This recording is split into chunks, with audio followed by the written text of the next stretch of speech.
کہ بلکہ سائنس میں تو یہ کہا جاتا ہے کہ human beings are intelligent animals, یعنی ایسا وہ جانور ہے، اینیمل ہے جس کے پاس انٹیلیجنس ہے اچھی ڈیولپڈ، اور وہ سب جانداروں کے مقابلے میں بہتر ہے، زیادہ ڈیولپڈ ہے۔ تو جو ایسا کریچر بنا جس کا پہلا ریپرزینٹیٹیو ہم آدم کو مانتے ہیں، اس کے بعد سے جو نسلیں چلی ہیں ان کو اللہ نے چنا، جو یہ آیت کہتی ہے۔ اب چنا کس چیز کی نہیں ہے اس کو اگر ہم دیکھیں تو قرآن اس بات کو کہتا ہے کہ انسان کو زمین کا خلیفہ بنایا، اس کو وائس جرنٹ بنایا، وارث بنایا، ذمہ دار بنایا۔ تو اس ذمہ داری کے لیے انسان کو چنا گیا، کیونکہ دیکھیے الگ الگ اسٹیج پہ الگ الگ ذمہ داری دی گئی، کئی طرح کے چناؤ اللہ نے کی۔ مثال کے طور پہ پیغام دینے کے لیے اس نے، جیسا وہ کہتا ہے کہ اس نے انسانوں کو چنا کہ کون انسان کس وقت کہاں پہ نبوت اس کو عطا کی جائے گی، تو ایک وہ چناؤ تھا اس کا۔ لیکن یہاں پوری انسانیت کی چناؤ کی بات ہو رہی ہے، تو اس کو چناؤ اگر ہم دیکھیں تو اس کے لیے ایک چیز بہت واضح ابھر کے قرآن سے آتی ہے کہ اس زمین کے لیے اللہ تعالیٰ نے اپنا، یعنی زمین کا خلیفہ اس کو بنایا۔ زمین کے جو وسائل ہیں، جو ریسورسز ہیں، جو تمام چیزیں ہیں، اس کی نگرانی، اس کی امانت انسان کو دی گئی، اور اس کو کس طرح چلانا ہے وہ اس نے اپنے کتاب ہدایت میں دیا، ہر دور میں دیا، اور اس وقت کا جو، یعنی اس کا موسٹ اپڈیٹڈ ورژن ہم کہہ سکتے ہیں اللہ کی ہدایت کا، جو اب آنے والے وقت تک کے لیے رہے گا، وہ قرآن ہے، قرآن کی شکل میں۔ اب اگر ہدایت کے ساتھ انسان اس ماڈل کو لے کے چلتا تو جو آج صورتحال ہے زمین کی اور اس کے پورے انوائرمنٹ کی، وہ نہ ہوتی، کیونکہ انسان نے، دیکھیے یہ میں اس لیے اور کہہ رہا ہوں کہ بات صرف زمین کے خلیفہ ہونے کی نہیں ہے، بلکہ اللہ تعالیٰ نے جو اپنے پیغامات اور احکامات دیے ہیں ان میں بڑا ایک اہم حکم جو ہے وہ یہ ہے کہ وَلَا تُفْسِدُوا فِي الْأَرْضِ بَعْدَ إِصْلَاحِهَا، کہ زمین پہ فساد مت پھیلاؤ جبکہ ہم نے اس کی اصلاح کر دی ہے۔ تو فساد جو ہے وہ ہر قسم کے امبیلنس، امپیورٹی، کرپشن، ڈس آرڈر، ان سب کے لیے استعمال ہوتا ہے۔ تو اب اس آیت کو ذہن میں رکھتے ہوئے، اور یہ کہا جا رہا ہے کہ جبکہ زمین کی ہم نے اصلاح کر دی ہے، تو اصلاح کو اگر ہم پہلے دیکھیں تو جب زمین پہ زندگی کی ابتدا ہوئی تو اس وقت زمین کو اس لائق بنا دیا گیا تھا کہ اس پہ ہر طرح کی زندگی وجود میں آ سکے، جاندار وجود میں آ سکیں، اور ان کے لیے جو رزق اور جو وہ چیزیں ان کے لیے لوازمات یا ضروریات تھے وہ سب زمین پہ رکھے گئے تھے۔ اسی لیے سورہ رحمان میں یہ بات کہی جاتی ہے کہ وَالْأَرْضِ وَزَعَ لِلَنَا، اللہ تعالیٰ نے زمین جو ہے وہ سب جانوروں کے لیے بھی بنائی ہے، ان کے لیے تیار کی ہے، اور انسان کو منع کیا ہے کہ اس پہ فساد مت پھیلا۔ تو جب تک زمین پہ انسان کی مداخلت نہیں ہوئی تھی، انسان کا انٹرونشن نہیں ہوا تھا، تو یہاں پانی بھی صاف تھا، ہوا بھی صاف تھی، اور وسائل بھرپور مقدار میں اویلیبل تھے انسان کے لیے، شفاف شکل میں اور پورے صحت مند انداز سے۔ جب انسان کا انٹرونشن شروع ہوا اس کی آبادی کے بڑھنے کے بعد اور سیٹلمنٹس آنے کے بعد، خاص طور سے موسٹ ریسنٹلی جس کو ہم انڈسٹریل ریولوشن کہتے ہیں، جس کے نتیجے میں ہوا میں گیسیں پھیلنی شروع ہوئیں، انڈسٹریوں کے ویسٹ جو ہے وہ پانی میں اور زمین میں جانے لگے، تو اس وقت اس کا احساس نہیں تھا، اس وقت ہم ان پروڈکٹس کو انجوائے کر رہے تھے جو انڈسٹریز کی وجہ سے بن رہی تھی، جس کی وجہ سے ہماری زندگی آسان ہو رہی تھی اور سمجھ لیجیے آرام دہ ہو رہی تھی ایک طرح سے۔ لیکن جلدی ہمیں یہ احساس ہو گیا کہ اس سے کچھ خرابیاں پیدا ہو رہی ہیں، لیکن اس وقت تک ان چیزوں کا چسکا ایسا لگ گیا تھا کہ ہم اس ماڈل کو چلاتے رہے۔ آج صورتحال یہ ہے کہ ہوا میں پولوشن ہے، پانی میں پولوشن ہے، زمین پولیوٹڈ ہے، کھانے کا سامان پولیوٹڈ ہے، ہر چیز میں پولوشن ہے، گندگی ہے، بیلنس خراب ہو چکا ہے، ہوا کا بیلنس خراب ہو چکا ہے، اس کی وجہ سے انسان میں بیماریاں بھری پڑی ہیں۔ یعنی اگر میں صرف اس شہر کی بات کروں جس میں ہم رہتے ہیں، دہلی کی، تو دہلی کی ہوا میں اتنی کثافت ہے کہ دہلی کی ایک بڑی حصہ آبادی کا سانس کی بیماریوں میں مبتلا ہے۔ پانی میں اور کھانے پینے کی چیزوں میں اس طرح کے انفیکشنز ہیں، ایسے پیراسائٹس اور جرمز ہیں، جراثیم ہیں، کہ 90% آبادی دہلی کی کسی نہ کسی شکل میں پیٹ کی کسی نہ کسی بیماری میں مبتلا ہے۔ تو یہ سب کس وجہ سے ہے؟ کیونکہ انسان کی مداخلت کی وجہ سے جو توازن بگڑا ہے قدرت کا، اور جو فساد پھیلا ہے، اس نے نہ صرف انسان کو متاثر کیا ہے، بات صرف انسان کی نہیں ہے بلکہ اور دیگر جاندار بھی جن کو ہم بے زبان کہتے ہیں وہ بھی متاثر ہو رہے ہیں، ان کی بھی زندگی محال ہو رہی ہے۔ مثال کے طور پہ اگر ہم اپنے ڈیولپمنٹ کے لیے زمین صاف کرتے ہیں، جنگل صاف کرتے ہیں، تو ہمیں تو ایسا لگتا ہے کہ ہم نے صرف درخت کاٹے، اور اس کے لیے اب قانون بننا ہے کہ صاحب درخت مت کاٹیے۔ تو درخت کی ایک اہمیت تو ہمارے لیے ہے، لیکن وہ درخت اور وہ جنگلات جو ہیں اس میں جتنے رہنے والے جانور ہیں، کیڑے مکوڑے ہیں، چرند پرند ہیں، وہ سب بے گھر ہوتے ہیں۔ ان کے ڈسپلیس ہونے سے جو چیزیں پیدا ہوتی ہیں، کیونکہ یہ اتنے پیچیدہ سائیکل ہے، کیونکہ نئی نئی قسم کی بیماریاں جو آ رہی ہیں ان کی بھی ایک بڑی وجہ جو ہے وہ نیچر میں تبدیلی ہے، اس میں کلائمیٹ چینج بھی ہے، جس میں موسموں کے جو رویے ہیں وہ بالکل بدل گئے ہیں۔ موسموں میں تبدیلی، جانور جس میں یعنی جراثیم اور وہ چیزیں بھی شامل ہیں جو بیماری پیدا کرتی ہیں، ان کے گھر اجڑے ہیں۔ ایک جراثیم ہے جو کسی جانور کے جسم کو متاثر کرتا تھا، اسی تک رہتا تھا، لیکن وہ جانور جب آبادی میں آیا، ڈسپلیس ہو گیا، جنگلوں سے اس کی جگہ نکل گئی، تو وہ اپنے ساتھ اپنے ان جراثیموں کو بھی لے کے آ گیا جو اس کے ساتھ تھے۔ تو یہ بہت پیچیدہ معاملہ ہے، یہاں میں اختصار سے اس لیے بتا رہا ہوں کہ انسان نے اپنے ضروریات اور اپنی خواہشات کو آگے رکھتے ہوئے جب قدرت کے ساتھ چھیڑخانیاں کی ہیں، اس کے نتیجے میں آج نہ صرف یہ ہے کہ وہ اور اس کی صحت خطرے میں ہے، اس کا وجود خطرے میں ہے، بلکہ زمین پہ رہنے والے، فضا میں رہنے والے، پانی میں رہنے والے بے شمار جانداروں کی زندگی خطرے میں ہے، کیونکہ جب پانی میں پولوشن ہے تو پانی میں رہنے والے سبھی بے جان جانور جو ہیں وہ متاثر ہو رہے ہیں۔ یہی حالت زمین کی ہے، یہی ہوا کی ہے۔ یہ صرف کس وجہ سے ہے؟ کیونکہ اللہ نے جو احکامات دیے تھے قرآن میں، ان احکامات کو ہم نے اس رخ سے نہیں دیکھا کہ یہ بھی وہ حکم ہے جس پہ عمل کرنا ضروری ہے، وہ عبادت کا حصہ ہے۔ کیونکہ جب قرآن یہ منع کر رہا ہے کہ وَلَا تُفْسِدُوا فِي الْأَرْضِ بَعْدَ إِصْلَاحِهَا، تو زمین میں کسی بھی طرح کا فساد پھیلانا منع ہے۔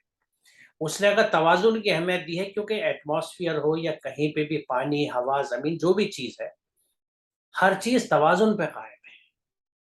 قدرت میں توازن کی اتنی اہمیت ہے کہ توازن کو خود انسان کے تعلق سے قرآن یہ کہتا ہے، انسان کی تخلیق میں لَقَدْ خَلَقْنَا الْإِنسَانَ فِي أَحْسَنِ تَقْوِيمٍ، ہم نے انسان کو ایک بہترین ساخت پہ اور ایک بہترین حسن اور حسن توازن کے ساتھ پیدا کیا ہے۔ تو یہ بیلنس جو ہے، کائنات پوری بیلنس پہ چلتی ہے۔ اگر ہم نے ہوا میں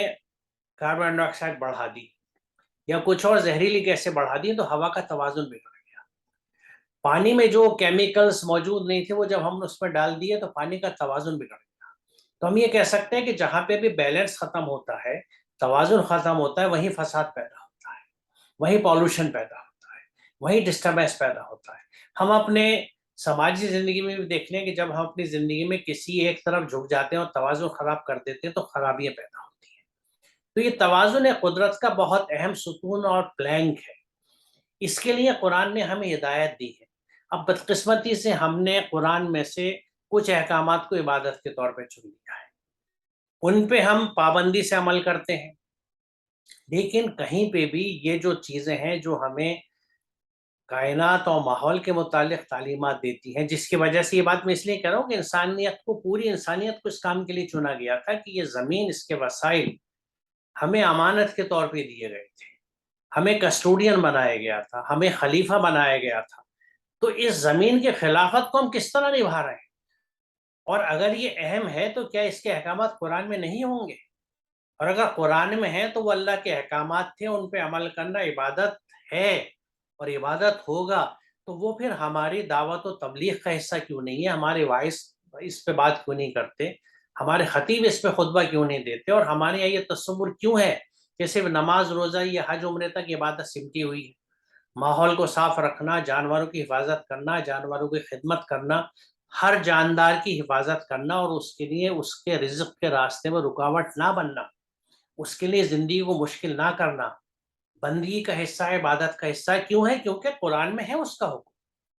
دیکھیے قرآن کہیں پہ یہ نہیں کہتا کہ میری ان احکامات پہ تم عمل کرنا، یہ تمہارے لیے عبادت ہے، اور ان احکامات پہ عمل نہ کرنا عبادت نہیں ہے، ایسا کہیں نہیں ہے قرآن میں۔ اللہ کا ہر حکم عبادت ہے، اور اس میں ماحول کے تئیں، کیونکہ یہ کائنات،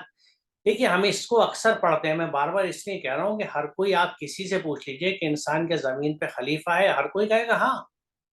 تھوڑا بہت پڑھا لکھا بھی جو اس بات کو جانتا ہے، لیکن اس خلیفہ کی ذمہ داریاں کیا تھیں ہمیں نہیں پتا، اس سلسلے سے قرآن کی کیا احکامات ہیں ہمیں نہیں پتا، کیا ان احکامات پہ عمل کرنا عبادت کا حصہ نہیں ہے؟ یقیناً ہمیں نہیں پتا، کیونکہ اس انداز سے اس کو پھیلا ہی نہیں جا رہا۔ تو ایک بہت بڑا کام جو پوری انسانیت کے لیے تھا اور ہمارے سپورٹ یہ ہوا تھا کیونکہ ہم حاملین قرآن ہیں، we are the bearers of this book of guidance. ہم یہ بہت فخریہ بیان کرتے ہیں، کہ بہت خوشی کے ساتھ بیان کرتے ہیں کہ سب قرآن ہمارے پاس ہے، قرآن ہم پہ نازل ہے۔ تو قرآن کے جو احکامات تھے جو پوری انسانیت کے لیے تھے اور پوری انسانیت کی بہبود کے لیے، اس کے ہیلدی سروائیول کے لیے تھے اس پلانٹ کے اوپر، اس پہ نہ صرف ہم توجہ نہیں دیتے، ان کو پریکٹس نہیں کرتے، کیونکہ کہیں پہ ایسی کوئی مسلم سوسائٹی نظر نہیں آتی۔ دیکھیے پہلے تھی، رسول اللہ صلی اللہ علیہ وسلم کے زمانے میں حرم بنے اسی لیے تھی کیونکہ وہاں حفاظت تھی، وہاں زندگی، وہاں ہلاک کرنا کسی چیز کو منع تھا۔ اسے ہم آج انوائرمنٹ کے پوائنٹ آف ویو سے دیکھیں تو سمجھیں گے کہ یہ چیزیں جو پریکٹسز اس وقت تھیں وہ کتنی اہم تھیں، اور آج جب کہ ماحول اور بہت خراب ہے تو ان کی اہمیت اور ابھر کے آتی ہے، لیکن ان کا اس رخ سے ذکر کب ہوتا ہے؟ حرم کا تصور ایک تقدس کا ہے، انوائرمنٹل پروٹیکٹیو زون کے حساب سے کہاں ہے کہ وہاں پہ کسی جاندار کو مارنا منع کیا گیا ہے، اور دیگر چیزیں ہیں جو اس کو پروٹیکٹڈ زون بناتی ہیں، اور اس طرح کی اور بہت سی چیزیں ہیں جن کا یہاں تھوڑے سے وقت میں ذکر نہیں ہے، ذکر ممکن نہیں ہے، لیکن ان چیزوں کو ہمیں سمجھنا ضروری ہے کہ یہ ہم اگر اس رخ سے کیا، یعنی اگر قرآن کو پوری طرح نہیں سمجھتے تو ایک بہت بڑی ذمہ داری جو اللہ نے ہمیں دی ہے، we are feeling in that rather we have failed. ہم نے جو قرآن میں اللہ کی ہدایت کی کتاب میں ماحول کے تئیں اس پلانٹ پہ، زمین پر ایک خلیفہ ہونے کے ناطے جو ہماری ذمہ داریاں تھیں جو قرآن نے دی تھیں، نہ ہم نے سمجھی، نہ پریکٹس کریں، تو نہ لوگوں تک پہنچائیں۔ آج لوگ مختلف ماڈلز ڈسکس کرتے ہیں،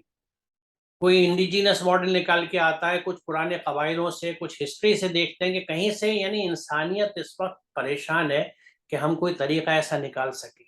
یہ تو ہمارے دین کا حصہ تھا، یہ ہر انسان کے لیے ایک حصہ تھا کہ وہ کس طرح سے چیزوں کو پروٹیکٹ کرے۔ تو ہمیں اس کام کے لیے اللہ نے چنا تھا،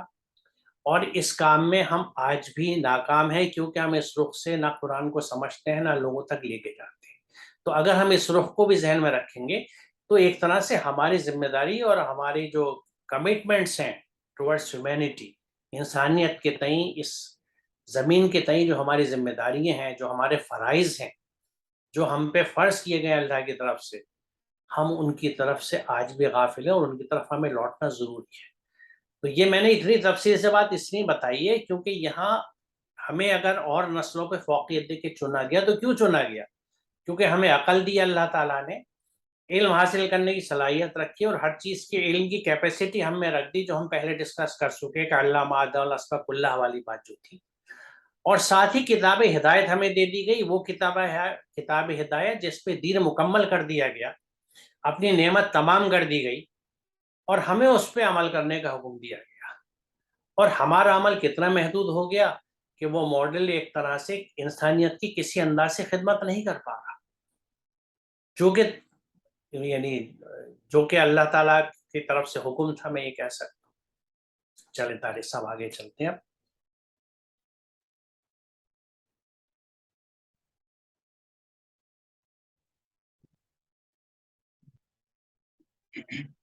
قالت امرأة عمران رب إني نذرت لك ما في بطني محررا فتقبل مني إنك أنت السميع العليم۔ جب عمران کی عورت نے کہا اے میرے رب، میں نے میرے پیٹ میں موجود بچے کو پوری طرح اپنے حقوق سے آزاد کر کے تیری نظر کر دیا، تو بس مجھ سے قبول کر لے، تو سمیع علیم ہے۔ فلما وضعتها قالت رب إني وضعتها أنثى والله أعلم بما وضعت وليس الذكر كالأنثى وإني سميتها مريم وإني أعيذها بك وذريتها من الشيطان الرجيم۔ پھر جب اس نے بچہ جنا تو کہا اے میرے رب، میں نے تو لڑکی جنی ہے، حالانکہ اس نے جو کچھ جنا اللہ اس کو سب سے زیادہ جاننے والا تھا، اور مرد عورت کی طرح نہیں، اور میں نے اس کا نام مریم رکھا، اور میں اسے اور اس کی ذریت کو ملعون شیطان سے آپ کی پناہ میں دیتی ہوں۔ یہاں ان دو آیتوں میں چونکہ ربط ہے، اس لیے دونوں کو ہم نے ایک ساتھ پیش کیا۔ یہاں پہ اس سے پہلے جیسے ذکر ہوا پچھلی آیت میں جہاں ذریت بعضھا من بعض کی بات ہے کہ آدم علیہ السلام، نوح علیہ السلام، پھر اس کے بعد میں عمران کی ذریت کی بات ہے۔ عمران کی وائف، انہوں نے ایک کمٹمنٹ کیا اللہ سے کہ اے اللہ، جو بھی بچہ ہمارے پیٹ میں ہے اس بچے کو ہم آپ کی خدمت، آپ کے دین کی تبلیغ، نشر و اشاعت اس کے لیے ہم لگاتے ہیں۔ چونکہ یہ زمانے قدیم سے چلا آ رہا ہے اور ہم لوگ ہمارے سماج بھی ہے، ہم بھی اس کو فیل کرتے ہیں، محسوس کرتے ہیں کہ لڑکے کو لڑکی پر فوقیت دی جاتی ہے، اور یہ ایک ایسی حقیقت ہے جس کا انکار نہیں کر سکتے ہیں۔ یہ ہے کہ اب لوگوں میں اصلاح کا پہلو بھی ہے، لوگ اس کو سمجھ بھی رہے ہیں غلطی کو، اور غلطی کی اصلاح بھی کر رہے ہیں، لیکن بہرحال یہ چلا آ رہا ہے۔ شاید انہی بنیادوں پہ اس زمانے میں بھی کچھ اسی طرح سے تھا کہ جب ان خاتون کو اندازہ ہوا کہ بچہ ہونے والا ہے تو انہوں نے اللہ سے وعدہ کیا کہ بچہ ہوگا تو میں اس کو آپ کی خدمت کے لیے لگاؤں گا، لیکن جب بچے کی ولادت ہوئی تو بچی کی ولادت ہوئی، اور پھر انہوں نے کہا کہ بہرحال اب جو کچھ ہوا وہ اللہ آپ بہتر سمجھتے ہیں، کہاں مرد اور کہاں عورت، لیکن بہرحال آپ اسے قبول کر لیں، یہ ہماری طرف سے ہے۔ اب اس میں جو دوسرا حصہ ہے کہ میں اسے اور اس کی آنے والی نسل کو، جو بھی اس کی نسل چلے گی، اس سب کو ہم چاہتے ہیں کہ شیطان کے شر سے وہ بچ جائے اور وہ آپ کی پناہ میں آ جائے۔ تو گویا کہ اس میں ہم سب کے لیے عبرت بھی ہے، نصیحت بھی ہے، درس بھی ہے کہ ہم اچھی نظر بھی مان سکتے ہیں اور اس پورے واقعے کو سمجھ کے ہم بہت سارے جو اس کے حقیقتیں ہیں ان سے ہم سبق حاصل کر کے آگے بڑھ سکتے ہیں۔ اور ساتھ ہی ساتھ اس کا جو آخری پہلو ہے کہ ہم اپنی نسل کو اللہ کی پناہ میں ڈالتے ہیں، تو گویا ہمیں اچھے اعمال کی بھی ہمت افزائی اس میں ملتی ہے، اور ساتھ ہی ساتھ میں اپنی نیت اور اپنی دعا کے لیے بھی اس میں ہمت ملتی ہے۔